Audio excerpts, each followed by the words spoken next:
Internal Kabinet Merah Putih, Presiden Prabowo Subianto dan Wakil Presiden Gibran Rakabuming Raka benar-benar menunjukkan sebuah manuver serta gerakan yang sangat-sangat tidak terduga dan menggelegar sekali. Yakni kali ini tidak tanggung-tanggung Pak Presiden Prabowo Subianto kalau saya katakan melakukan reshuffle secara besar-besaran, dan bahkan pada saat ini masih ada posisi menteri dan wakil menteri yang masih kosong. Rekan-rekan, benarkah kali ini PDI Perjuangan akan masuk dalam kabinet Prabowo Subianto, dan meskipun niatan mereka ingin masuk, tetapi tetap ada sosok penghambat ataupun seolah menjadi pengganjal, yakni Wapres Gibran Rakabuming Raka. Karena PDI Perjuangan pun kalau saya katakan mereka mau maju saja kayaknya ragu, karena kita semua tahu bagaimana sentimental mereka ini kepada Wapres kita, yakni kepada Gibran Rakabuming Raka, yang seolah tidak ingin mengakui, tetapi masa iya sekarang join ke dalam kabinetnya. Itulah yang memang menjadi pertimbangan-pertimbangan pada saat ini, sampai Pak Presiden selaku pihak yang memiliki hak penuh dalam penunjukan menteri ataupun wakil menteri pun kini benar-benar memperhatikan berbagai aspek, termasuk aspek kompetensi dan aspek politik. Kemudian kali ini ada informasi bahagia terkait keberlangsungan Pak Menteri AHY dalam Kabinet Merah Putih. Ternyata Pak Menteri AHY tidak kena reshuffle, dan ayo deh kita kaji bersama-sama. Masing-masing satu. Purbaya Yudi Sadewa sebagai Menteri Keuangan.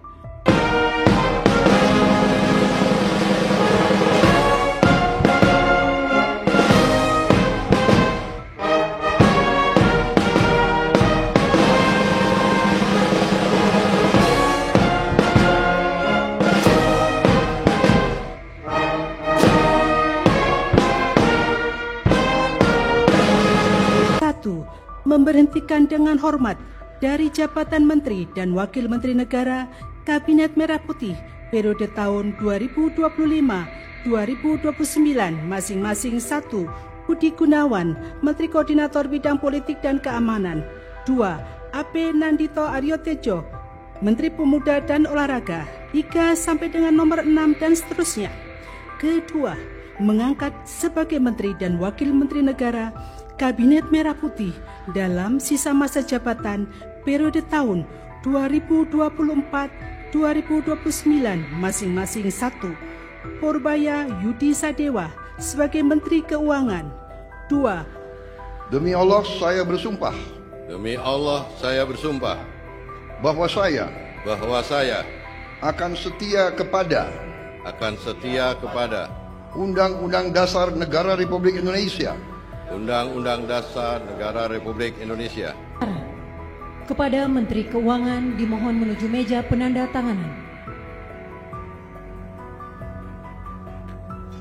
Kepada yang terhormat Presiden Republik Indonesia dimohon berkenan menuju meja penandatanganan. Penandatanganan berita acara. 1. Menteri Keuangan. Atas kegembiraan saya ini saya beri 2 jempol untuk Pak Prabowo. Kenapa saya katakan 2 jempol? Karena dengan adanya reshuffle ini yang didahului dengan penyelesaian cepat terhadap kerusuhan-kerusuhan dari demo itu berarti Pak Prabowo sudah mulai mau mendengar aspirasi masyarakat sipil. Kita tahu sampai kemarin, podcast kemarin saya katakan masalah kita tuh apa? Karena Pak Prabowo itu tidak mau mendengar. Atau tidak sampai pesannya ke dia? Iya, tidak mendengar dan tidak pernah merespons aspirasi masyarakat. Sampai 10 bulan kan orang bertubi-tubi tidak direspon. Nah, analisisnya 2. Ya, 1, pesan ini tidak sampai kepada Pak Prabowo karena terlalu ada yang memagari. Lalu yang kedua, para menteri tidak ngerti apa aspirasi masyarakat itu sesungguhnya dan bagaimana mengelolanya. Sehingga macet terus. Nah sekarang sesudah terjadi demo dan kerusuhan di mana-mana, Pak Prabowo langsung merespon dengan cepat seperti saya katakan lalu. Saya ngelihat Bu Mega ini ya, saya nggak sebut PDI Perjuangan karena kuncinya di Bu Mega. Antara pengurus PDI dengan Bu Mega bisa beda pikiran. Iya. Ya Bu Mega dan PDI Perjuangan lah ya. Sebetulnya mereka sedang talent scouting. Mereka sedang berusaha mencari jago untuk Pilpres 2029 Bang. Jadi pilkada 2024 ini sangat penting karena sebetulnya ini wajah dan ini mencerminkan proyeksi pertarungan 2029 yang akan datang. Gitu. Nah, tentu fokus dan perhatiannya kembali kepada daerah-daerah yang besar-besar. Tetapi ini juga kemudian mengerucut lagi karena daerah yang besar-besar tadi ya, seperti Jawa Barat, Jawa Timur, kelihatannya berat bagi calon PDI Perjuangan untuk bisa menang ya. Dari laporan survei yang ada ya, dari dinamika politik yang ada kelihatannya berat. Sehingga harapan dari Ibu Mega itu saya lihat sekarang ini itu mengerucut di dua wilayah tadi, Jakarta dan Jawa Tengah. Iya. Terutama barangkali Jakarta ya. Karena Jakarta ini kan memang siapapun yang jadi gubernur dalam sejarah kira-kira 10 tahun terakhir itu pasti melahirkan calon presiden ya. Mulai dari Pak Jokowi sampai ke Anies Baswedan gitu. Soal menang atau kalah di Pilpres soal lain lagi gitu kan. Pak Jokowi menang, Anies kalah kan gitu kan. Nah, kemudian Jawa Tengah, ternyata Jawa Tengah juga potensial melahirkan calon presiden. Buktinya siapa? Ganjar Pranowo. Gitu. Nah, kalau Jawa Tengah selain bahwa Jawa Tengah berpotensi melahirkan calon presiden, Jawa Tengah juga selama ini merupakan basis PDI Perjuangan. Karena itu menurut saya ini juga pertarungan dalam tanda kutip hidup mati ya. Bukan cuma sekedar untuk mengajukan calon presiden, tapi juga soal basis suara. Gitu.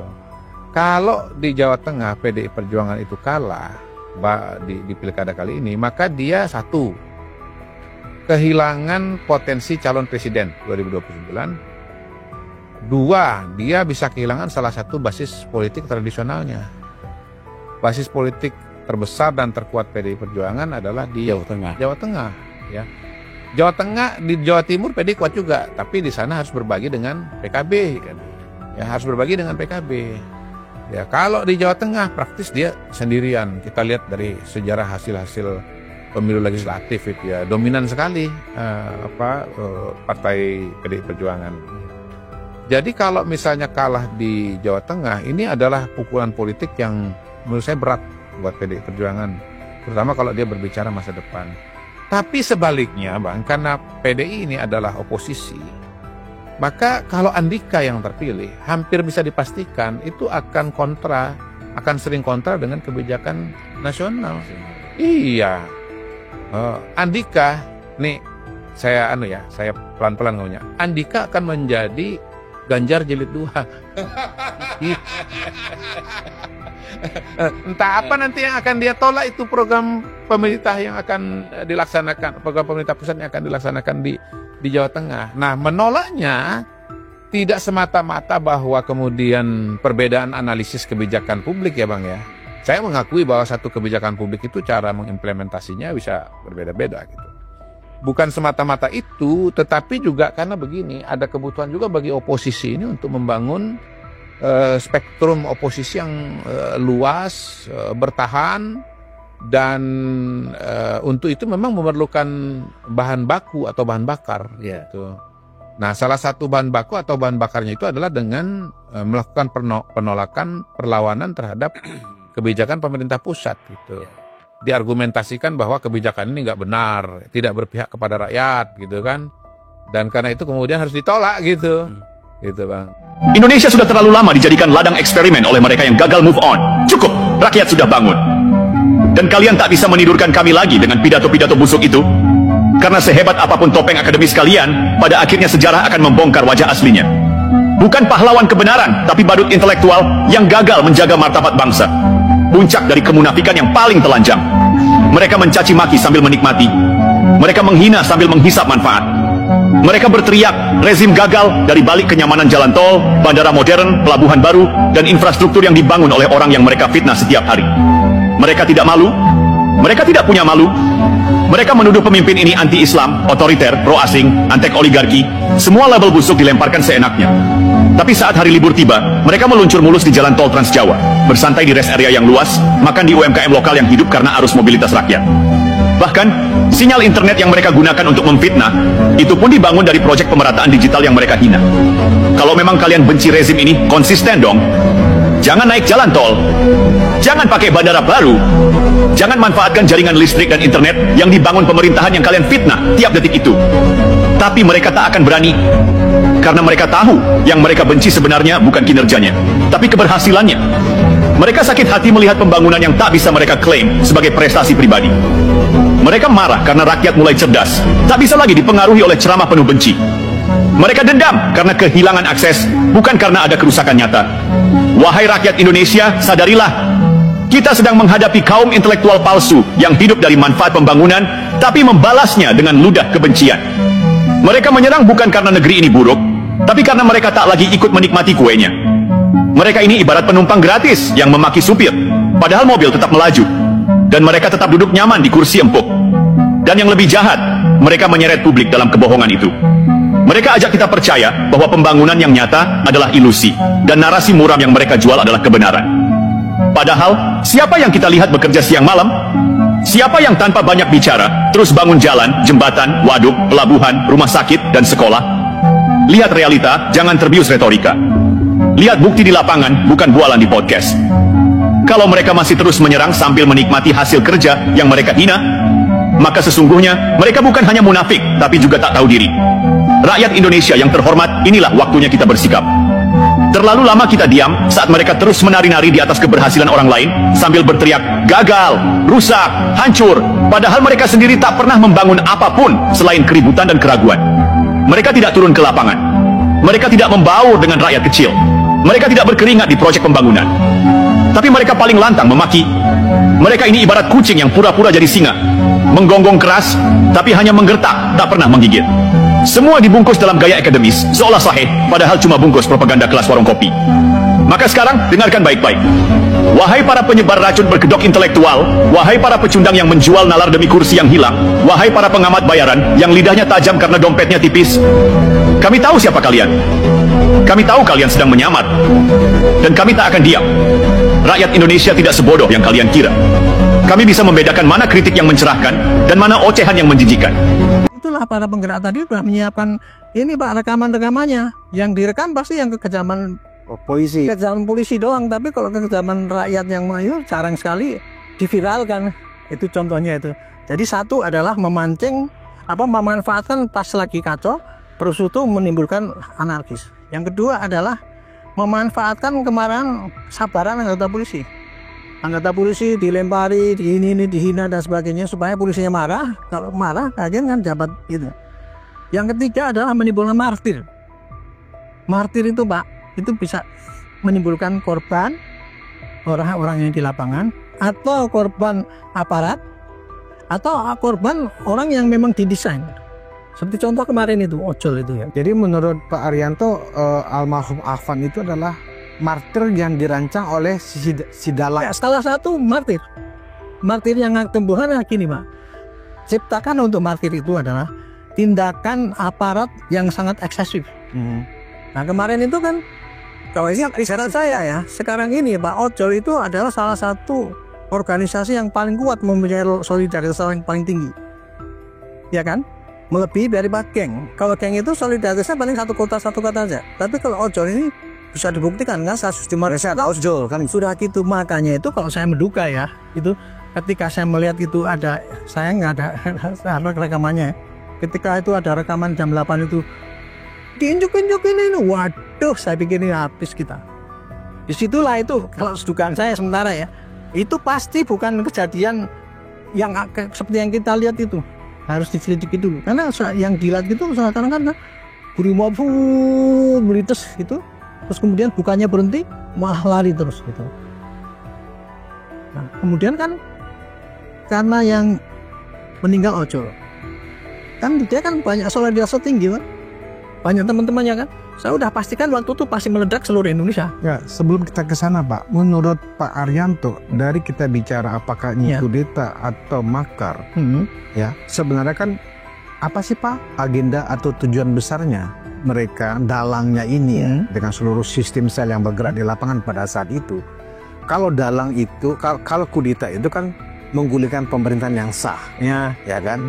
Kalau makar kan berarti antara kudeta dengan makar ini kan secara awam Pak, itu kan beda-beda tipis, ya kan. Nah, apa sih agendanya Pak? Apakah hanya sekedar ingin memojokkan dan ingin mendiskreditkan peran Polri di tengah masyarakat? Seolah-olah Polri inilah paling eksesif, paling brutal ketika mengamankan para pendemo. Atau memang ada agenda-agenda politik yang lebih besar ya, yang ditumpangi oleh si dalang ini Pak? Ya, tadi saya sampaikan Pak, untuk kali ini polisi itu pusing menghadapi ini, dan ini tantangan sangat besar itu. Karena apa? Karena potensi konfliknya dan sumber-sumber akar masalahnya itu sangat banyak Pak, sehingga sulit kita untuk mencari ini kira-kira siapa sih dalangnya. Dalangnya tidak hanya satu Pak, ini dalangnya banyak. Satu dalang yang menginginkan situasi yang sekarang ini cepat berubah, ada. Dalang yang menginginkan polisi itu, wah kalau gitu polisi udah nggak bagus lah, banyak tindakan yang brutal, kemudian nggak banyak prestasi, bubarkan aja, juga ada. Kemudian ada mengenai TNI yang kemudian kan kemarin kan TNI suruh balik ke barak, saya lihat kan ada. Jadi banyak sekali Pak yang menimbulkan. Tapi intinya begini Pak, kekacauan kemarin itu sengaja ditimbulkan supaya keinginan daripada si pencetus demo itu bisa terlaksana, karena tanpa adanya kekacauan kayak gitu kan nggak ada perubahan pemerintahan kan, kurang lebih kayak gitu Pak. Jadi kita kalau untuk mencari siapa sih sebetulnya, tidak tunggal Pak, semua ini kemarin banyak kepentingan yang ada menumpang di situ, termasuk juga kepentingan yang katanya Pak Prabowo itu, beliau kan mengatakan saya anti korupsi kan gitu kan, saya pokoknya tidak takut digertak dengan ini. Saya kok kayaknya membacanya itu gitu, Pak Prabowo juga menduga bahwa ini dalang ini masih digerakkan juga oleh orang-orang yang kemarin itu merasa dirinya itu diungkap korupsinya dan dia dendam gitu, sehingga dia akan menyetop kegiatannya Pak Prabowo itu dengan cara menimbulkan kekacauan yang ini, sehingga digantilah pemerintahan, kurang lebih kayak gitu Pak. Jadi intinya gitu Pak tadi, karena saking banyaknya problem akar masalah, sehingga para ini pencetus demo itu juga berbagai sudut ada di situ, dan dia hebat sekali menurut saya, karena apa, pandai sekali mencetuskan itu tadi, martir ya itu tadi ya, orjol solidaritasnya tinggi, kemudian rantis yang itu simbol dari polisi untuk kekerasan ya kayak gitu diviralkan, ya itu sangat efektif sekali untuk memancing kemarahan gitu. Ya sebenarnya kita bisa melihat ini dalam konteks sebab akibat Pak. Ya kan. Nah kalau kita melihat sebab dan akibatnya bersamaan dengan ketika peristiwa itu lagi heboh-hebohnya, pada saat yang sama ya orang-orang yang kita anggap sebagai bagian dari aktor intelektual dari kerusuhan ini ya kan, yang sampai sekarang pun kita menunggu kepastian hukumnya Pak, siapakah sebenarnya dalang dan para orang-orang yang terlibat di dalam peristiwa ini. Nah yang kita lihat pada saat itu adalah pada saat yang bersamaan muncul tiba-tiba misalnya copot Kapolri misalnya ya, kemudian adili Jokowi kan, kemudian makzulkan Gibran, seolah-olah itu dalam satu mata rantai Pak, dalam satu kepentingan dengan yang dilakukan oleh dalang ini. Dengan mencopot Kapolri itu sebabnya adalah karena Polri ternyata bertindak represif kepada pengunjuk rasa, karena itu Pak Sigit atau Kapolri harus diganti kan begitu Pak ya. Kemudian ya kan adili Jokowi, seolah-olah konteksnya oleh para pendesain kerusuhan ini yang melakukan adalah Pak Jokowi karena ingin supaya anaknya naik sebagai presiden, karena terjadi makar kan gitu loh Pak.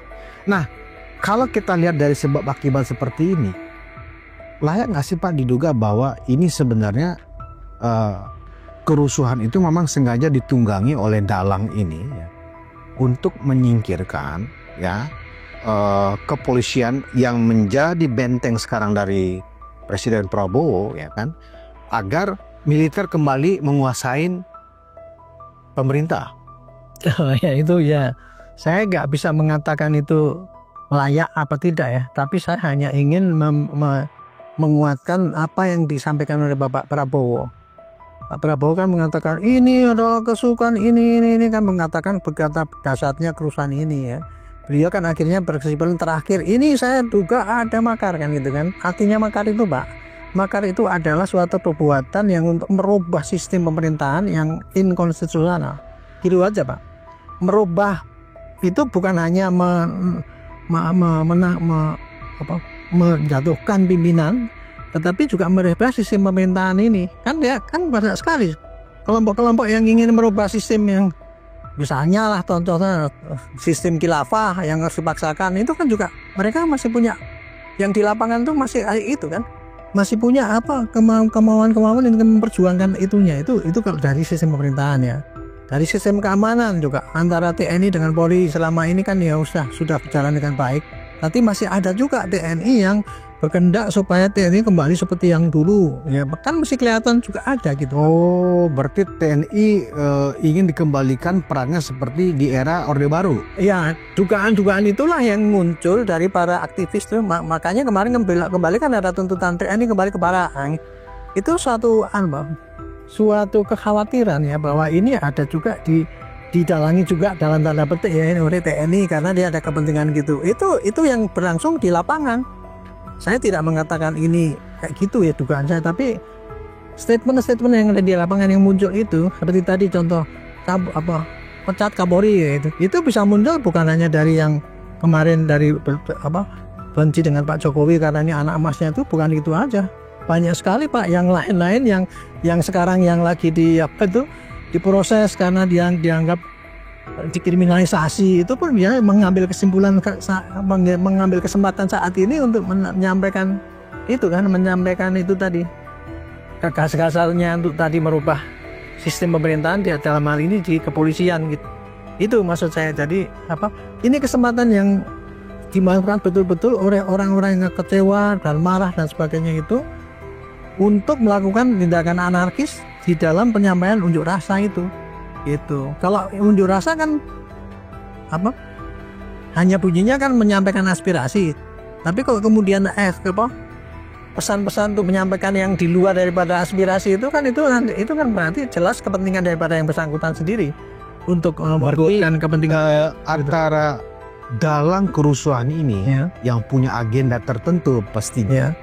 Itu berarti sekarang ini mereka dalam satu gerbong Pak ya, dengan orang-orang yang selama ini orang-orang sakit hati karena kalah pilpres, orang yang sakit hati karena misalnya nggak suka dengan pemerintahan Pak Jokowi misalnya, orang yang nggak suka juga saya tidak Gibran gitu. Tidak mengatakan dalam satu gerbong, tapi orang-orang yang tadinya itu membenci dengan Pak Prabowo, dengan pemerintahan, orang-orang yang benci dengan tidak puas dengan kebijakan Pak Prabowo yang menindak tegas mengenai korupsi dan sebagainya itu kebetulan melakukan sama-sama menjadi intelektual dader daripada pencetus ini. Bukan satu gerbong. Itu kalau satu gerbong kan berarti sama-sama ini berencana itu, tapi mereka itu masing-masing dalam pandangan saya. Orang-orang yang kelompok-kelompok itu tadi dalam situasi yang chaos gini memanfaatkan kesempatan dia untuk menyampaikan tuntutannya dia itu tadi, menimbrung bahwa itu seakan-akan suara rakyat.